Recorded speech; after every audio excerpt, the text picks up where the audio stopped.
Sometimes you don't know what is happening. Sometimes you're just not aware of the machinations of your life. Now, it is a time like that. The world seems to pass you by as it rotates without you. You are lost with no way out, but you are not aware of it. You consider that you are fully cognizant of what occurs in your sphere of consciousness. You are totally aware and oblivious to your ignorance. And in that situation, you are happy. Blinkered to any fear, you plough on, entangling yourself in the minutiae of life as you perceive it. Questions are harder to formulate when you are unaware of what you should be questioning. Today we ask, what is?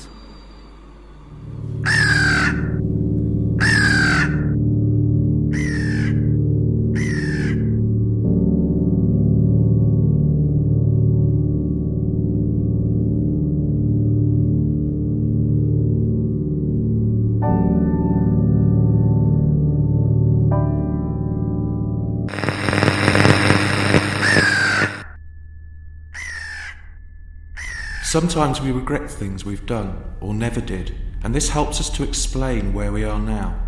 This is normal. Sometimes we look to the future, hoping for better times and imagine what we could become in contrast to now. This is also considered normal. But if you're so disorientated that what you thought was maybe never happened, and what you thought might be has actually already happened to somebody else, you have a problem. You are stuck in a loop, and the only thing you actually know that exists is happening to you right now, but you can't explain why. If you are stuck like this, wondering who you are, were, and what you will become, then you, shipmate, are in Gallatry again. Thank you, Eustace. Hello, dearest listeners. Your taste in listening pleasure is exquisite. Although there is no other choice, but you're still number one in my book, and it's a romance. Eustace and I treated ourselves on the way to the studio today. We were walking through the market and I bought a Welcome to Gallatry Crow globe. It depicts the scene of the submarine prostrate on the high street with a little figure hanging from a rope from the sky.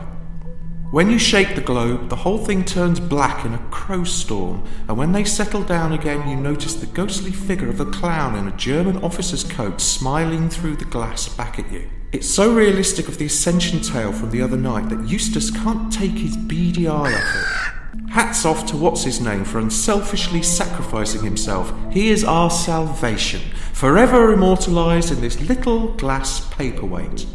How fitting. And now, crime news. We go over to the Chief, who is outside the steps of the police HQ. Hello, Chief. What have you got for us today? Well, hello, everyone. We are getting reports of a new type of cybercrime that I wanted to make everyone aware of. Many innocent online surfy types are having their bank account details compromised by a new type of phishing email. We call it Quake Mail. The unsuspecting victim receives an email from an organisation called Church of the Real Goose, and their propaganda appears as an attachment. If you open it, you will be subject to a localised tremor, a sub-65 on the Lieutenant Richter scale. In the ensuing chaos, the thieves attempt to steal your bank statements, posing as earthquake enthusiasts on a conference visit to the town. But this is just the start. They then follow this up with a nicking chicken-related poltergeist heist.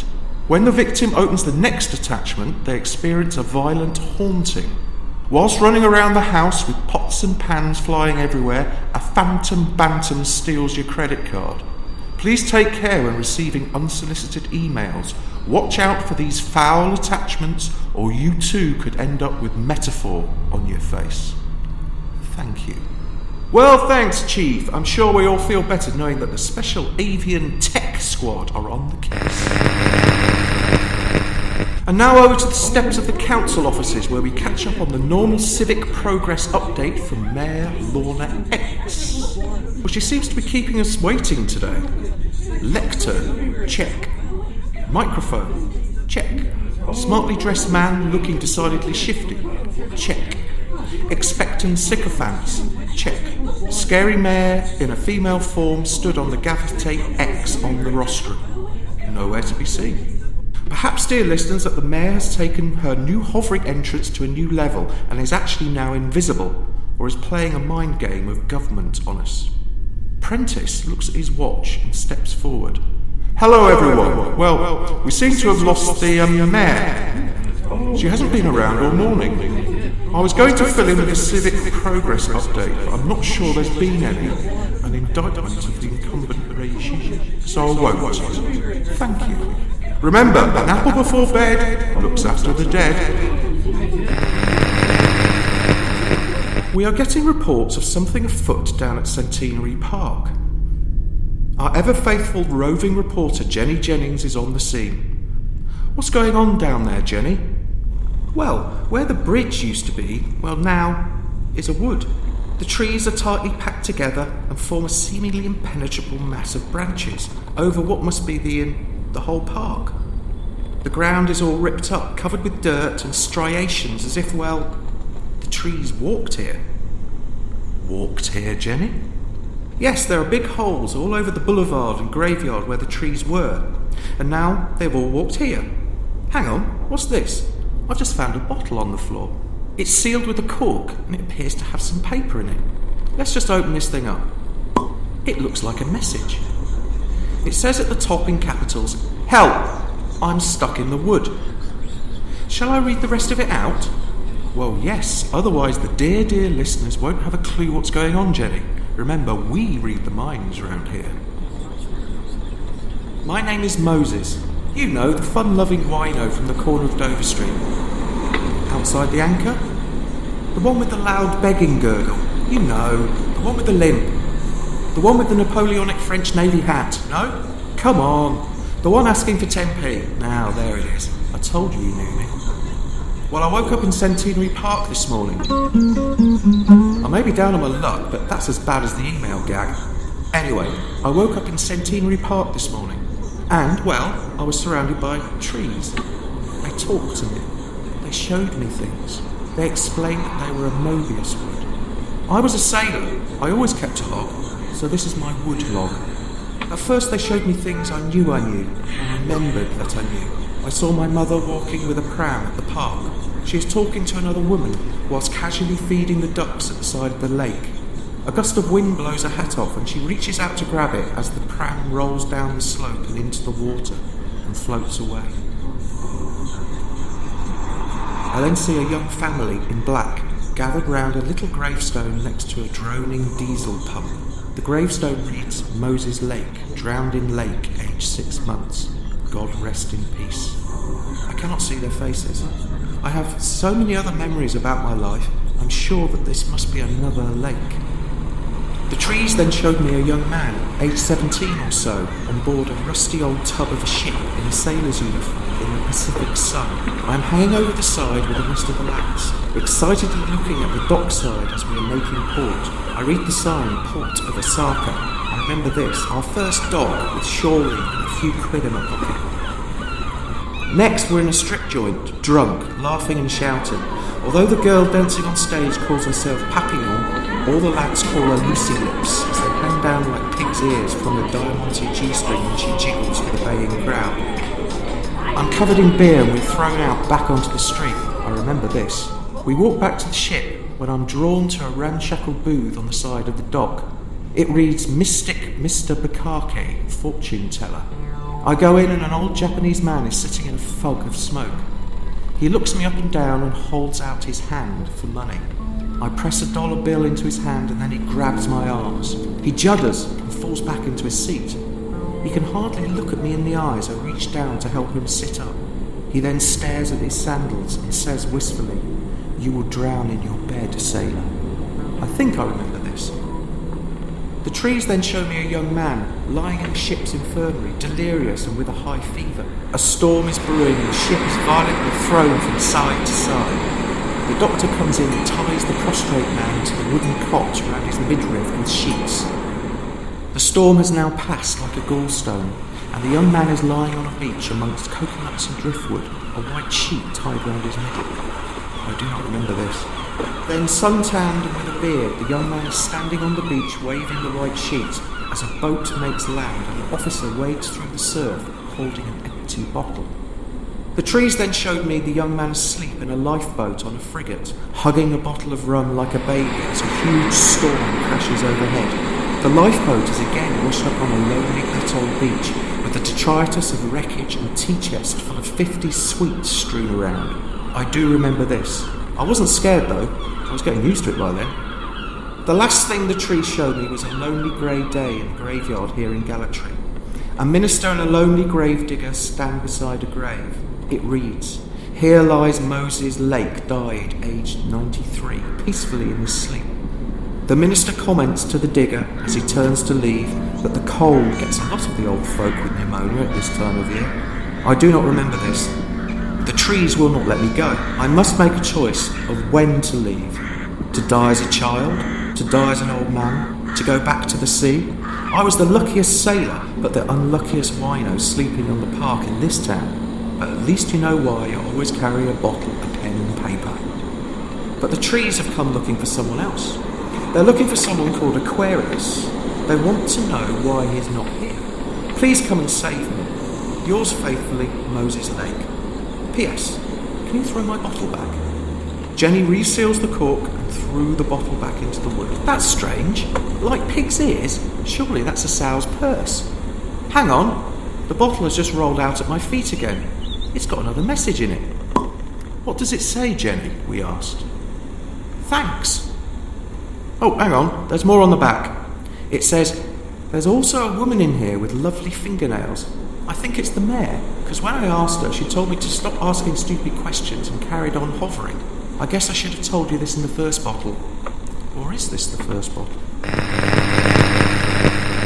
In a government building in a small town in southern Germany, a smartly dressed woman is sitting at her writing desk. The phone rings. She answers quickly but with no discernible comedy accent. "Frau Beate X am Apparat," she speaks abruptly. "Ah, Prentice, is it all going to plan?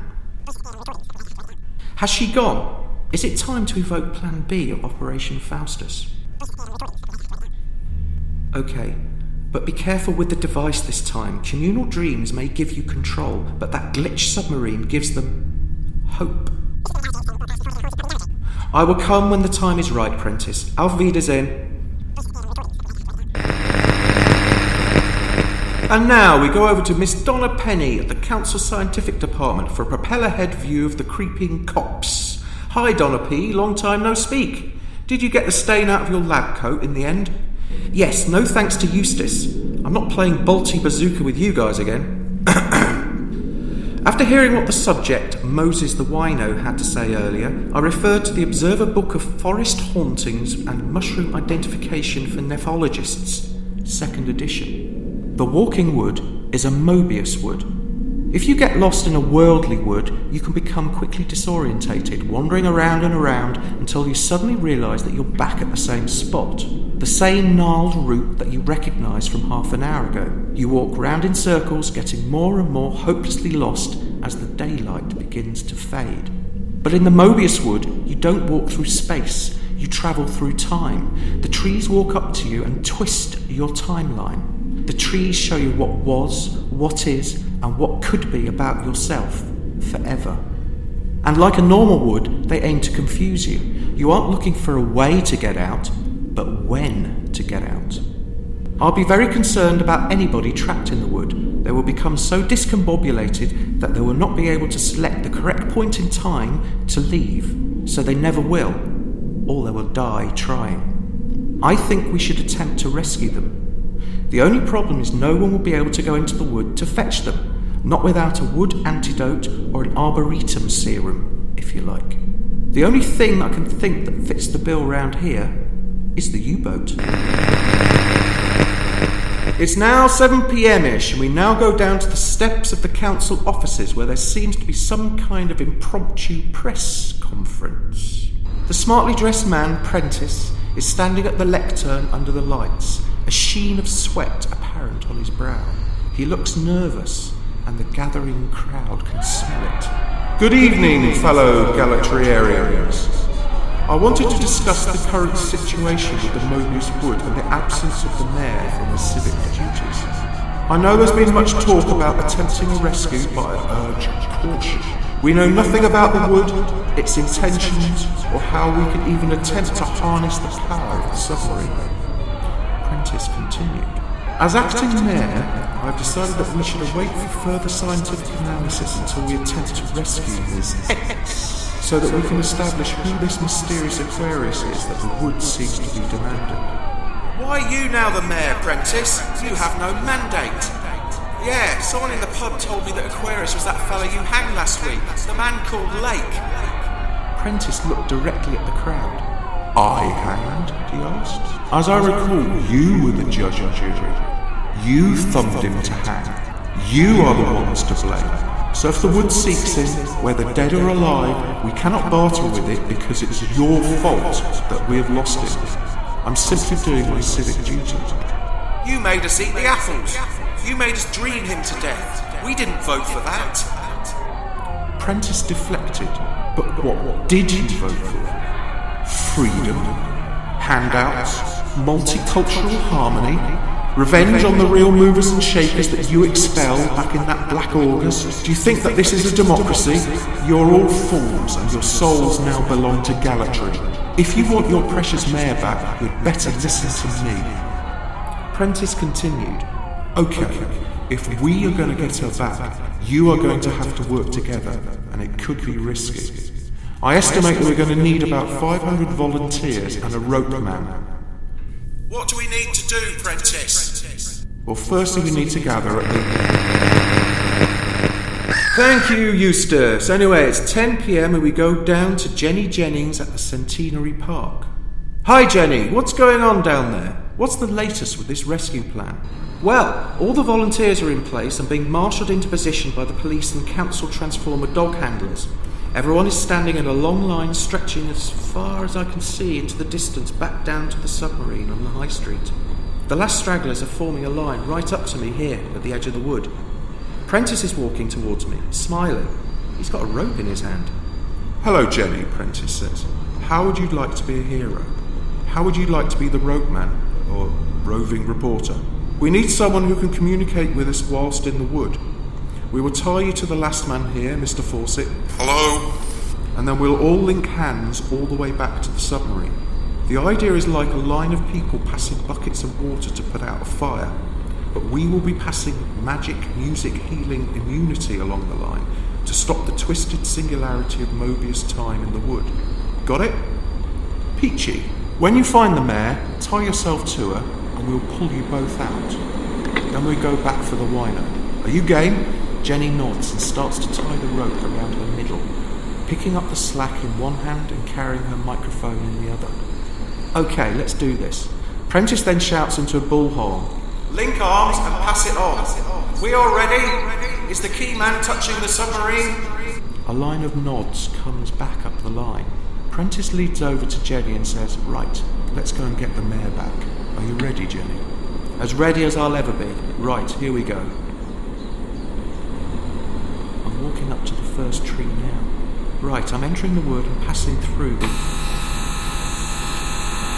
the rope pulls taut and the line takes the strain. Suddenly all 500 look to the sky and begin to chant in unison. Where is Aquarius? We want Aquarius. He was a gift. Why did you drown Aquarius? Jenny? Are you there, Jenny? Hello? I'm in the wood. It's strange. The trees are all moving away from me as I walk between them. It's really dark. The only light is coming from, well, me. I think it's working. Hang on, I think I see someone up ahead. I just need to get over this log. Hang on, I need to climb over it. The log is touched, and everyone in the line lights up and the whole wood is consumed in light. Thousands of images flash through everyone's heads, their eyes rolling around as everyone sees everyone else's timeline. Red bicycles, birthday cakes, road traffic accidents, secret liaisons with lovers, a bloody knife, a funeral, a strangled body, a fiddled tax return, party balloon, a purloined letter, an explosion on a U-boat, a newborn child, a voting form with an X on it, and then suddenly, it just stops. Jenny is standing next to the surprise faucet with the mare tied to her, slumped on the floor with bark shreds under her nails. Everyone is blinking and looking at each other with surprise, interest, suspicion. Hello, Jenny, are you all right? Yes, I think so.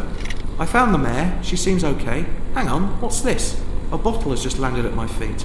Let's see what Moses the Wino has got to say. Hello, it's Moses the Wino. I couldn't decide when to get out and which bits of my life I want to relive, but now that I have everyone else's life to look at, to experience, to explore, I'm going to stay. You lot have been very naughty, haven't you? The trees call me Aquarius. They call me Mr. Lake now. I am the prophet, but you lot are not worthy. You made your choice. You can worship your false idols, but there'll be no exodus for you now. Goodbye, Galatry. Yours, etc., etc., Moses. P.S. Keep the bottle.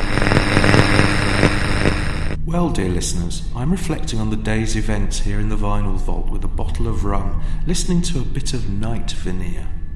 If Prentice does think he's got what it takes to own the souls of everyone in this town, he should think very carefully about a mayor who has truly lived the electorate's whole life experiences, their weaknesses, desires, their aspirations, both real and imaginary. This is one dangerous politician. He should also think carefully about the mob, who know each other better than a bum and a cheap shower curtain, as they tend to unite, especially when water is added, like Moses and Aquarius. Under the freshly freed bridge in Centenary Park, the voices rise in unison, louder and louder. Pigs, sows, pigs, sows, butterfly, licking, chicken, real goose. In Galatry, again and again and again.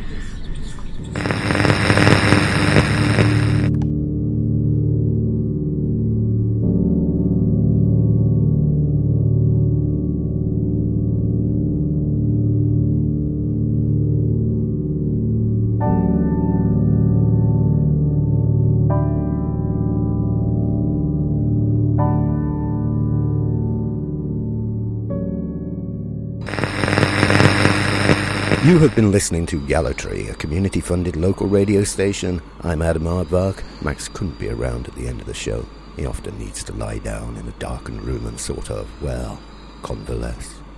If you enjoyed today's show and want to know more or simply express a simple and not very cogent opinion, then email us at welcometogalatry@gmail.com. You can tell us what you think, although we might already know what you think.